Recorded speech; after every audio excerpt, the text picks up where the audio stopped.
Well, as crafters, we may believe in the old saying, a place for everything and everything in its place. But come on, is that really practical? I mean, where do we put all of our stuff? Well, I'm Tricia Morris from Club Scrap, and today we're going to learn about a beautiful and practical place to store all of our supplies, and we're going to make a beautiful scrapbook too. Let's get started.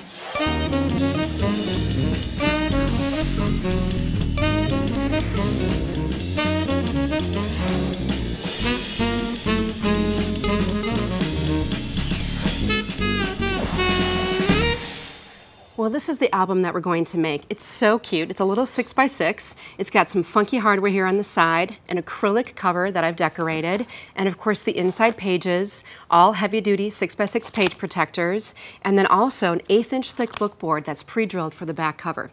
Now this is going to be a lot of fun to make, and everything needed to make this little album was delivered to Club Scrap members in the Sparkle Kit. Now this is a Club Scrap kit that's shipped every month on the 1st, and it comes with tons of exclusive and original papers. These happen to be sparkly. Embellishments, photo mats, rubber stamps are also an option, and of course a full color newsletter full of 8 pages of instructions for your projects, like this one, so you can assemble it yourself at home. Well, speaking of kits, we've been shipping kits to our members for over 8 years now, and I get a lot of emails requesting information as to how I happen to store my kits. And my husband nagged me a while ago, and he said, you know, Tricia, you've got 10,000 pounds of stuff in a 2,000 pound room. Really, it's more like 20,000 pounds. But anyway, over here stands this very innocent looking piece of household furniture, except inside it's not a stereo system, it's my collector's cabinet. This is an old world Armoire from their premium line. Check it out. Everything's inside. The 16x20 trays really do a good job of storing all your 12x12 papers, everything you could possibly think of, from markers and scissors. You can hide it all away when it's not in use. All of the supplies that I need are right at my fingertips. In fact, there's even a workstation, a file drawer where you can store standing up papers, ink pads, everything you need. So now that I have everything I need for the project, let's get started. Okay, let's set this aside. We're going to protect our work surface with a nonstick craft sheet. And since the cover of the album is acrylic, that's what we're going to be working with first, and we're going to alter this a little bit. Now, when you first get the acrylic cover in your kit, it's going to come with this protective coating on both sides and just keeps it from getting scratched during the shipping process. I've already taken off one side of that protective coating, and I thought it would be fun to do some alcohol inking on the front cover of my book. And let me show you just how you can do that. I'm going to take some alcohol ink, and first I'm going to apply some ginger color onto a felt applicator, and then follow that up with some denim. I like to work with a couple of different colors at the same time. And then from the applicator, I'm just going to tap the felt tip onto the entire cover until I'm pleased with the amount of coverage and color that I've applied. Now these colors are chosen to match with the colors from the Sparkle kit. Okay, now what you're going to want to do is just let that dry quite thoroughly, but not, you don't need to wait a long time. Alcohol inks do dry quickly. Well, now that this is dry, I'm just going to take one of the stamps from the Sparkle kit. It's a little trio of stars, and I'm going to stamp it onto the acrylic cover with some archival ink. And now I know you can't really see, I mean, this doesn't really do much for me, but that's not the point. The point is to get the ink onto the alcohol ink, and there's going to be something really fun that happens next. I'm also rotating the stamp and stamping just very randomly. Make sure you go off the edge of the cover too. That always makes it a nice, intentionally random look. And I'm going to take just a cleaning rag. You can use a facial tissue or a paper towel for this as well. And it's sort of like magic. The ink just disappears right off of the acrylic cover wherever I've stamped that image. It's just a fun little accent image you can use for a lot of different things. Add a little sparkle. Okay, now the next thing I'm going to do is take another one of our stamps. This is from Club Scrap's Sparkle Junior Kit, and it's just got a nice little pattern image on there. I'll ink it with the same ink, and starting in the corner, I'll just stamp and then rotate each time to avoid sort of a overly consistent pattern. I'll just do one row here, and coming back with a cleaning rag again, I can go back and remove the alcohol ink in those areas. And what that's going to do is make this inked cover a little bit more transparent so you can see what's underneath. Well, let me show you how neat that's going to look when this is all done. I've peeled away the acrylic backing, and now you can see how neat this is going to look in my book. Now what I want to do is just contrast this a little bit with some white paper from behind. Where did I find that paper? Well, of course, in the kit. It's unusual for us to have paper with a white back, but it was really needed to create some of the special sparkly effects that we wanted to achieve. I've gone ahead and measured it to match the cover size, and don't worry about those measurements. Those will be in your design guide. So this matches the same size as the cover, and then the white side will face up this time to create the contrast that I need to reveal the cool design of the acrylic cover. And you can create that cover any way you want, but this is just a fun way to do it. Now the next thing we'll be making is the back cover for our album. And for that, I've got a piece of paper. This is just a brown plain from the collection, and I've trimmed it 3/4 of an inch larger than this 1/8 inch bookboard base. And again, this comes pre-drilled and already ready to go in the kit. Now you want to trim those corners and glue this cover into place. To review how to do that, be sure to check out that 8x8 Postbound album webisode. Some great tips there that you'll want to transfer to this technique as well.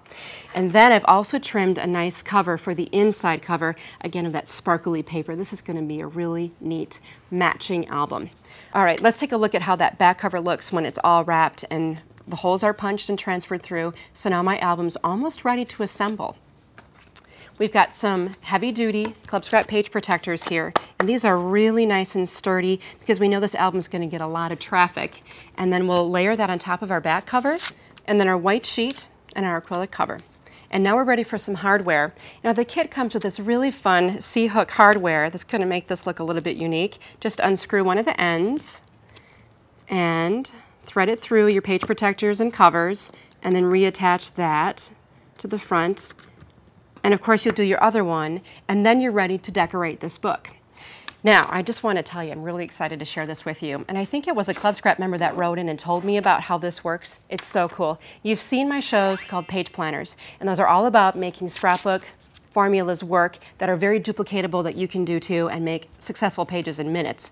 All right, so let me show you how we can do this and make them into 6x6 pages, because sometimes that format can be a little bit limiting because it's such a small size.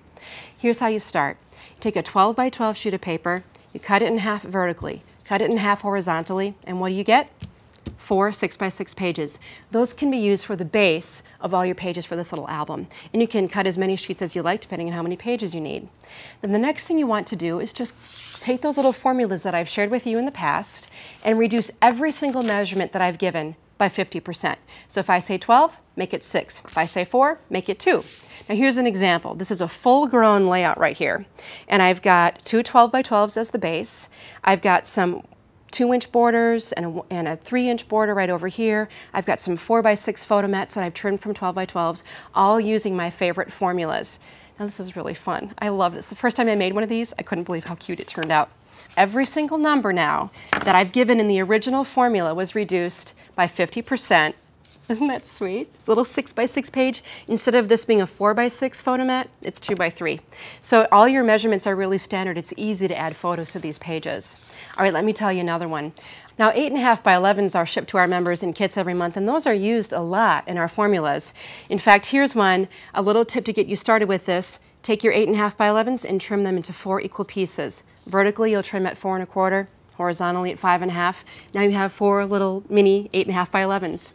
I've got a favorite formula that I want to show you that I've used in the past. I call it 8s in the gutter. Here's the life-size portion again. We've got our 8.5x11s, each positioned in the center spread of this layout. And again, our 4x6 photomats that were trimmed from a 12x12.